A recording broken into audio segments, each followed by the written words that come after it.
We're continuing our series this morning. We've been looking at the scriptures about various women, significant women in the Bible, and this morning we're coming to one about Dorcas. Tell her story, Dorcas. Since we've been having quizzes and counting this morning, I'll start with a little quiz question. How many of you know what other name Dorcas is known by? Oh, you see, there's a few people who know these things. Betty, come on, you tell us. Tabitha. I could have called this Tell Her Story Tabitha, but some of you are of the age where the word Tabitha just means somebody who wrinkles their nose and magic happens. Is that right? So now I put that in your mind. I want you to forget all about it and pretend I never said that, and we're going to think about Dorcas. And the story of Dorcas comes in Acts chapter 9. So here is the reading. So we could read it together. Is it clear enough on the screen? Yeah, I think it probably is. So let's read this together. In Joppa, there was a believer named Tabitha. Her name in the Greek language is Dorcas. She was always doing good and helping poor people. About that time, she became sick and died. Her body was washed and placed in a room upstairs. Lydda was near Joppa. The believers heard that Peter was in Lydda, so they sent 2 men to him. They begged him, "Please come at once." Peter went with them. When he arrived, he was taken upstairs to the room. All the widows stood around him crying. They showed him the robes and other clothes Dorcas had made before she died. Peter sent them all out of the room. Then he got down on his knees and prayed. He turned towards the dead woman. He said, "Tabitha, get up." She opened her eyes. When she saw Peter, she sat up. He took her by the hand and helped her to her feet. Then he called the believers and especially the widows. He brought her to them. They saw that she was alive. This became known all over Joppa. Many people believed in the Lord. I thought I'd start by telling you a story about a dilemma I faced in my job when I worked for Tear Fund quite a few years ago. The Cave Church in Cairo it's dedicated to St. Simon. It's got quite a special outlook as you climb up towards it. It's in an area that is known as the area where the rubbish pickers live. The Zabaleen. They're the people who make a living by recycling Cairo's rubbish. And they're mostly Christians. Why? Because the rest of the population were happy to leave the Christians to do all the work of sifting the rubbish. So if you were to go to the Cave Church in Cairo, as I did once many years ago, but according to the internet, which we believe every word of, there will be about 70,000 Christians worshipping in the Cave Church this Sunday. It is an enormous building hacked out of the rock, cut out of the rock. The story which all the local people believe, and this is relevant to what I wanted to share from this, the story that all the local people believe is that this mountain was given to the Christians by a sultan in the past because he challenged them and said, you say that with faith you can move mountains. So move this mountain. And the Christians prayed, and the mountain was moved. So it was given to them. And so now 70,000 people worship there. Now some of you are thinking, I'm not sure I do actually believe mountains move. Quite interesting. Most Christians I tell that story to aren't quite sure the mountain moved. If you went to Cairo and asked a lot of Muslims, they'd be absolutely convinced the mountain moved. So it's just interesting how we react to these things. And my colleague had gone to tell the story of what these Christians were doing and how they were working with the rubbish pickers in what's called Garbage City and so on. And he came back with a very interesting story to tell, and we were making a film about it and wanted to put it out. But the thing that most excited him was that he'd been in the Cave Church and they'd explained that somebody had been working on the roof and they had fallen from the scaffolding. You can see how far they might have fallen. And as far as everybody knew, they'd been killed. And he was immediately gathered up, and people from the church prayed for him, and he came back to life. And Mike, who'd gone to collect this story, was all for telling the story about how this miracle had happened in the cave church in Cairo.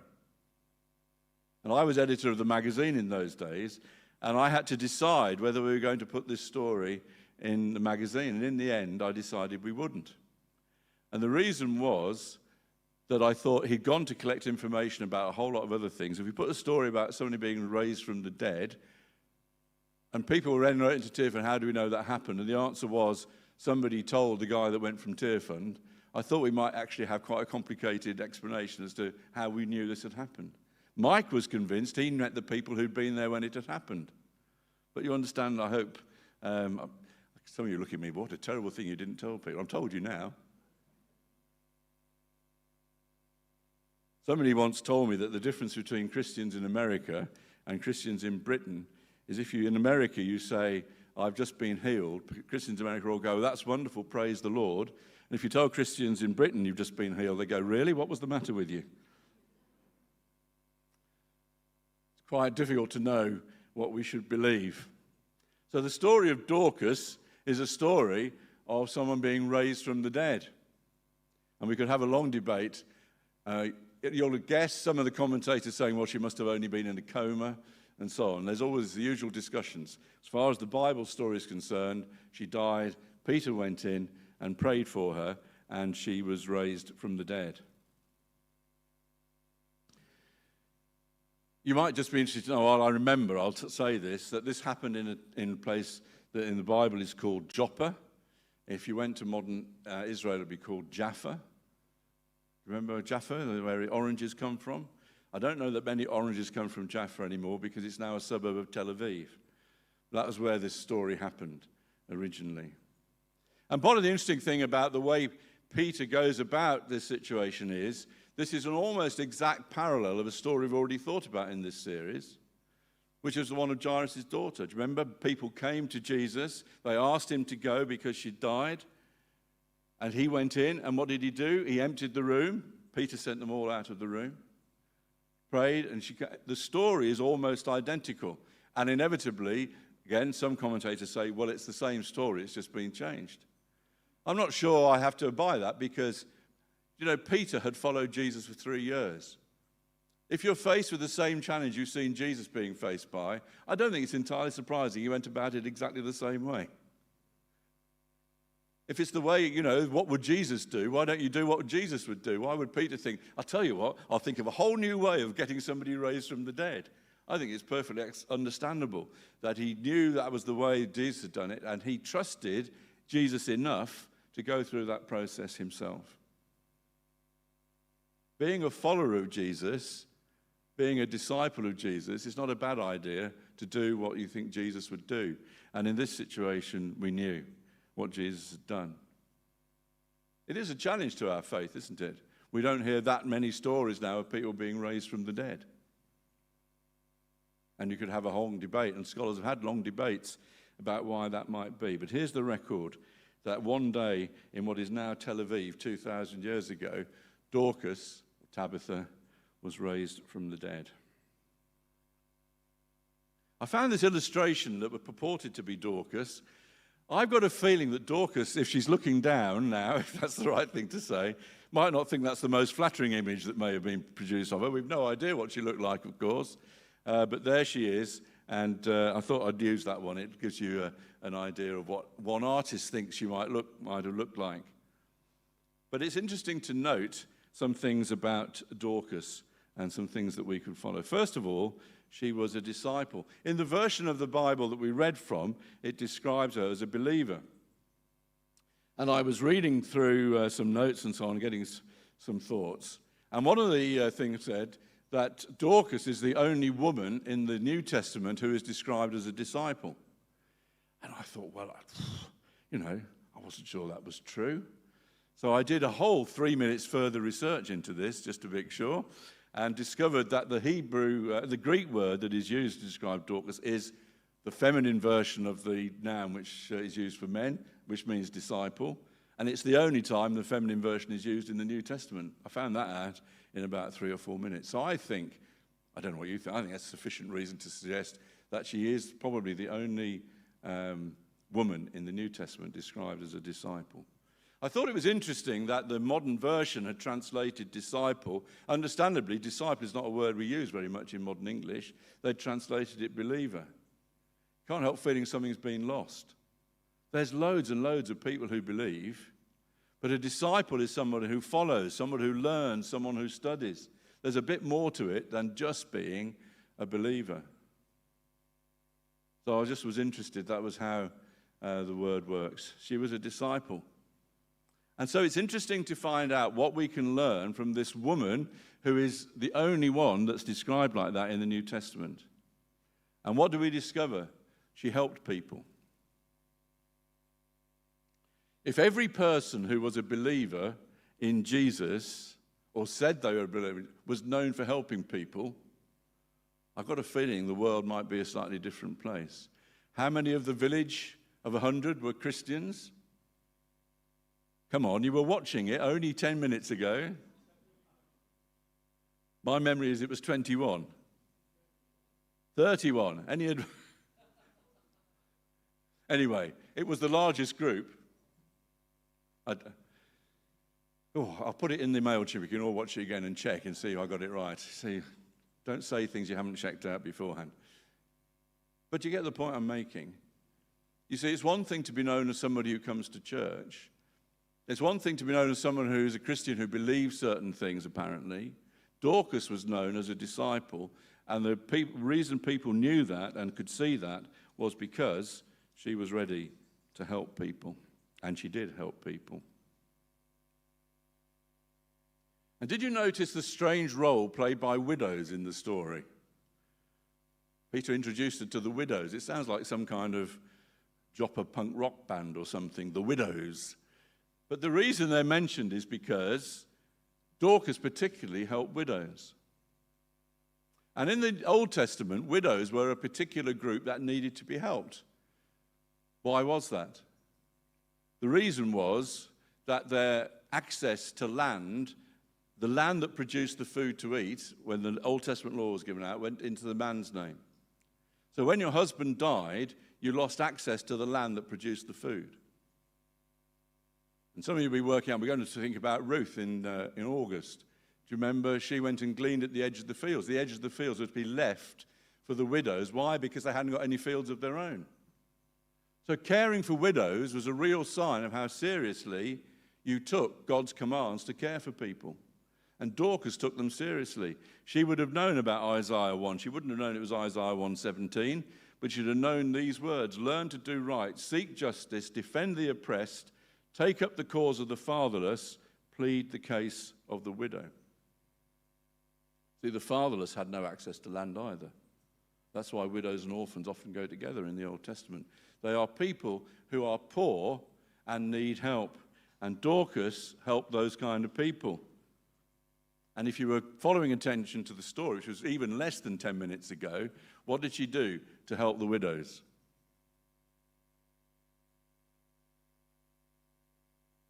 I'll give you a no, I can't give a clue. I've never done any sewing in my life. She made clothes. Thank you.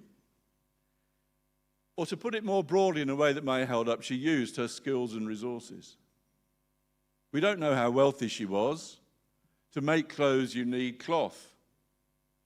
Maybe she used her own wealth to get the cloth, her resources. Maybe she got it from other people. Maybe she was the Joppa version of the repair shop and people bought clothes and she changed them. I don't know. But what she was known for doing was caring for widows and making sure they had warm clothes to be in and new clothes to have. She used her skills and resources. And when I look at that image and that screen, it's a very simple lesson to learn, isn't it? If you are a believer, then you are a disciple. If you're a disciple of Jesus, you'll be known for helping people. John said, this is how Jesus said in the Gospel of John, how people will know you're my disciples by how you love one another. And we live in a world where the word love is often used to describe kind of sentiment. But Susan has helped me know over all the years we've been married that if I claim to love her, one of the ways that is that I actually do something about it. So she's helped me in that way to understand that, and most of the bruises are healing quite rapidly. But no, joking apart. You understand the point we make. Often people say, I love you in our world, but there's precious little evidence that it's true beyond a few words that he used. The words are important. There are other people who do lots of good things but never tell the person they love them. So I'm not trying to, they need to go together. One of the marks of Jesus was that his words and his actions were never separated. They went together. He did what he said. He said what he did. They were together. And if we're a follower and disciple of Jesus, then we'll be people who love people, and our love is turned into action, and we do things to help. That's why Christians are behind a refugee support group in Bicester. Because it's no good just saying we love 8 billion people in the world, but when people in need come to us, then they need to know that that love is real. And the same applies with the food bank, doesn't it? If we care about people, we don't like a world in which there are people going hungry. And if Christians care about people and they love them, it'll be turned into action.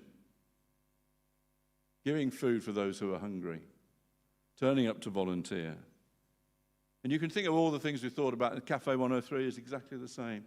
If we love people, there are practical things that we do to show that that love is real. And what they demand from us are our skills and our resources.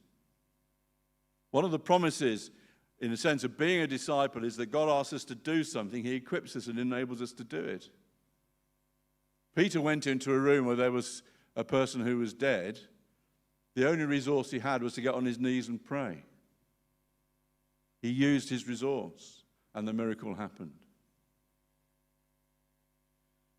So it's a very simple lesson, and we've been thinking about Dorcas today in the context of thinking about lots of different women in the Bible. They're people who were key, people who saw change come, people who were there at the heart of what was going on. We've been trying to emphasize that the Bible, against what many people think, is a book where women are honored and are seen to be important players in the whole life of God's plan and purpose. And Dorcas, in one sense, we might only know about because of the miracle that Peter did. But what's revealed through that story is somebody who got on with being a disciple, got on with helping people, and used what she had to do that. And one of the things I've swiped this off the internet, but I thought it was a nice summary. As a disciple of Christ, Dorcas showed how to love and care in ways pleasing to God. Through her actions, people could see God's love and learn about having a relationship with God.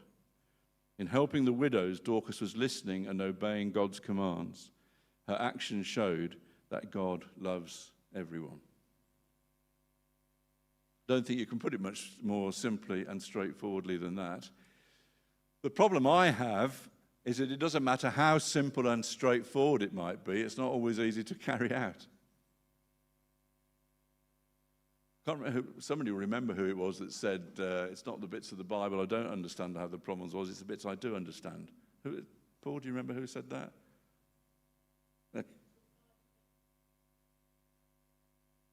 Well, yeah, Roger Forster may have, but he may have been quoting someone else. Anyway. But I think we've all been there, haven't we?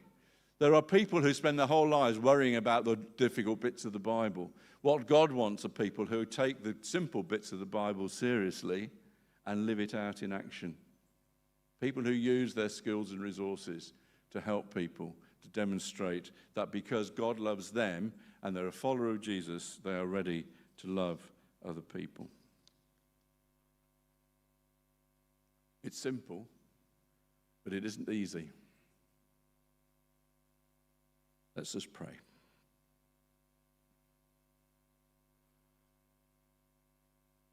Father, we don't know what Dorcas looked like, even though we've had that image on the screen.